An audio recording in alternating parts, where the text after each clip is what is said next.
تاریخ میں نا کچھ نام ایسے ہوتے ہیں جو صرف لکھے نہیں جاتے بلکہ وہ خود تاریخ بن جاتے ہیں۔ آج ہم ایک ایسے ہی نام کی بات کرنے والے ہیں، ابن سینا، جنہیں مغرب ایویسنا کے نام سے جانتا ہے۔ اچھا، یہ کوئی معمولی تعریف نہیں۔ جب سائنس کی تاریخ کا سب سے بڑا مورخ کسی کے بارے میں یہ بات کہے تو دماغ میں سوال آتا ہے کہ آخر ابن سینا میں ایسی کیا خاص بات تھی؟ تو چلیں 1000 سال پیچھے چلتے ہیں اور اس عظیم شخصیت کی زندگی کے اوراق پلٹتے ہیں۔ دیکھتے ہیں کہ کیسے ایک انسان نے طب، فلسفے اور سائنس کی دنیا کو ہمیشہ کے لیے بدل کر رکھ دیا۔ 1000 سال بہت لمبا عرصہ ہوتا ہے، لیکن کچھ کہانیاں وقت کے ساتھ دھندلاتی نہیں بلکہ اور بھی روشن ہو جاتی ہیں۔ ابن سینا کی کہانی بالکل ایسی ہی ہے۔ ذرا اس بات پر غور کریں، ایک ہی شخص جو جدید طب کا بانی بھی ہے، طبیبوں کا شہزادہ بھی کہلاتا ہے، فلسفے اور منطق پر بھی گہری گرفت رکھتا ہے، اور یہی نہیں، وہ آسمان کے ستاروں کا علم بھی رکھتا ہے، شاعری بھی کرتا ہے، اور ساتھ ہی ایک ریاست کا وزیر اور گورنر بھی ہے۔ یہ کوئی خیالی کردار نہیں، یہ ابن سینا کی حقیقی زندگی کی ایک چھوٹی سی جھلک ہے۔ تو سوال یہ ہے کہ ایسا ذہین دماغ آتا کہاں سے ہے؟ ظاہر ہے کوئی بھی عظیم ذہن خلا میں پیدا نہیں ہوتا، اسے خاص ماحول اور ایک خاص زمانہ چاہیے ہوتا ہے، اور ابن سینا کا زمانہ تھا اسلامی سنہری دور۔ ذرا 10ویں صدی عیسوی کے وسطی ایشیا کا تصور کریں۔ سامانی سلطنت اپنے عروج پر ہے، اور اس کا شہر بخارا علم و دانش کا ایسا مرکز ہے کہ بغداد کی شان و شوکت بھی اس کے سامنے کچھ نہیں لگتی۔ اسی علمی کہکشاں میں 980 عیسوی کے آس پاس ایک ستارہ طلوع ہوا جس کا نام تھا ابن سینا۔ کہتے ہیں نا کہ ہونہار بروا کے چکنے چکنے پات۔ ابن سینا کی غیر معمولی ذہانت کا اندازہ تو بچپن ہی میں ہو گیا تھا، جب صرف 10 سال کی عمر میں انہوں نے پورا قرآن حفظ کر لیا تھا۔ اور یہ تو صرف شروعات تھی، ایک طوفان سے پہلے کی خاموشی۔ ان کی زندگی کوئی شاہی دربار کی پرسکون کہانی نہیں تھی، بلکہ یہ ایک مسلسل سفر تھا جو کبھی کبھی بہت خطرناک بھی ہو جاتا تھا۔ سوچیں، صرف 17 سال کی عمر میں ایک امیر کے ذاتی معالج بن گئے، پھر سیاسی سازشوں کا سامنا کیا، ہمدان میں وزیر بنے، اور یہاں تک کہ قید بھی ہوئے۔ ان کی زندگی علم کی تلاش اور زمانے کے اتار چڑھاؤ کا ایک حیرت انگیز امتزاج تھا۔ اب اتنی ہنگامہ خیز زندگی کے باوجود ابن سینا نے ایک ایسا کام کیا جس نے انہیں ہمیشہ کے لیے امر کر دیا۔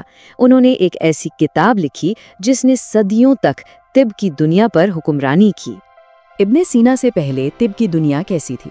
یوں سمجھیں کہ علم کا ایک بکھرا ہوا سمندر تھا جس میں تجربات، روایات اور یونانی حکماں کے نظریات سب آپس میں ملے ہوئے تھے۔ پھر ابن سینا نے القانون فی الطب لکھی اور اس پورے سمندر کو 5 جلدوں میں سمیٹ کر ایک منظم دریا بنا دیا۔ پہلی بار طب کے تمام علم کو ایک منطقی ترتیب دی گئی، جہاں ہر چیز کی بنیاد مشاہدے اور تجربے پر تھی۔ اس کتاب کا اثر کتنا گہرا تھا، اس کا اندازہ اس ایک بات سے لگایا جا سکتا ہے، 650 سال سے بھی زیادہ۔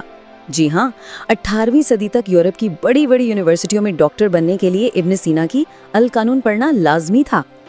اور یہ کتاب صرف پرانے علم کا مجموعہ نہیں تھی، اس میں ایسے انقلابی خیالات تھے جو آج بھی حیران کر دیتے ہیں۔ آج سے 1000 سال پہلے جب کوئی جراثیم کے بارے میں سوچ بھی نہیں سکتا تھا، ابن سینا نے کہا کہ بیماریاں کسی نادیدہ مخلوق سے پھیلتی ہیں۔ انہوں نے وباؤں کو روکنے کے لیے مریضوں کو الگ رکھنے یعنی قرنطینہ کا تصور دیا، اور یہ سب کچھ سائنسی تجربے کی بنیاد پر تھا جو اس دور میں ایک بالکل نئی سوچ تھی۔ لیکن ابن سینا کا کمال صرف جسم کی بیماریوں کے علاج تک محدود نہیں تھا، وہ روح اور شعور کی گہرائیوں میں بھی اترے۔ تو اب ہم طب سے فلسفے کے میدان میں قدم رکھتے ہیں اور ان کے ایک ایسے ذہنی تجربے کو دیکھتے ہیں جو آج بھی فلسفیوں کو سوچنے پر مجبور کرتا ہے۔ اور سب سے دلچسپ بات یہ ہے کہ یہ عظیم فلسفیانہ تجربہ انہوں نے کسی آرام دہ لائبریری میں نہیں بلکہ ایک قلعے میں قید کے دوران سوچا تھا۔ جب جسم قید تھا تو ذہن کائنات کی سب سے بڑی سچائیوں کو کھوج رہا تھا۔ ہمارا شعور کیا ہے؟ ہماری ذات کا احساس کہاں سے آتا ہے؟ یہ تجربہ اپنی سادگی میں ہی بہت شاندار ہے۔ ذرا اس خیال پر غور کریں، ایک انسان جو ہوا میں معلق ہے، وہ نہ کچھ دیکھ سکتا ہے، نہ سن سکتا ہے، نہ چھو سکتا ہے، اسے اپنے ہاتھ پاؤں کا بھی کوئی احساس نہیں۔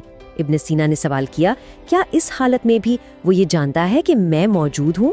اور جواب تھا ہاں، کیونکہ میں کا یہ احساس، یہ شعور ہمارے جسم اور حواس سے الگ ہے، یہ روح ہے، ایک غیر مادی حقیقت۔ تو ہم نے طب میں ان کا انقلاب دیکھا، فلسفے میں ان کی گہرائی بھی دیکھی، لیکن ان کی میراث کتنی وسیع ہے، ان کے خیالات کی گونج آج کہاں تک پہنچتی ہے؟ ان کی میراث کا ایک پہلو تو ان کے کام کا حجم ہے۔ 450 کتابیں، یہ کسی ایک انسان کا نہیں، ایک پورے ادارے کا کام لگتا ہے، اور ان میں سے 240 آج بھی دنیا بھر کی لائبریریوں میں موجود ہیں، جو ان کی علمی لگن کا ثبوت ہے۔ لیکن ان کی میراث صرف کتابوں کی تعداد میں نہیں بلکہ ان کے اثر میں ہے۔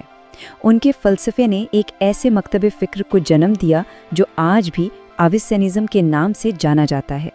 یہ ایک ایسی کوشش تھی جس نے یونانی فلسفی ارسطو کی منطق کو اسلامی الہیات کے ساتھ جوڑ دیا اور آنے والی صدیوں کے مفکرین کے لیے ایک نیا راستہ کھول دیا۔ اور یہ راستہ صرف مشرق تک محدود نہیں رہا۔ جب ابن سینا کی کتابوں کا لاطینی زبان میں ترجمہ ہوا تو یورپ میں ایک فکری انقلاب آ گیا۔ William of Auvergne, Albertus Magnus, Thomas Aquinas, یہ قرون وسطیٰ کے یورپ کے سب سے بڑے نام ہیں، اور ان سب نے ابن سینا کے علمی چشمے سے ہی اپنی پیاس بجھائی۔ 1000 سال بعد ابن سینا کی شخصیت ہمیں ایک اہم سوال پر سوچنے پر مجبور کرتی ہے۔ ایک طبیب، ایک فلسفی، ایک سائنسدان، ایک شاعر، ایک سیاستدان، سب کچھ ایک ہی شخص میں۔ تو سوال یہ پیدا ہوتا ہے کہ ہماری آج کی دنیا جو اسپیشلائزیشن پر چلتی ہے، کیا اس میں ایسے ہمہ جہت ذہنوں کی کوئی گنجائش باقی ہے؟ ہمارے دور کے ابن سینا کون ہیں؟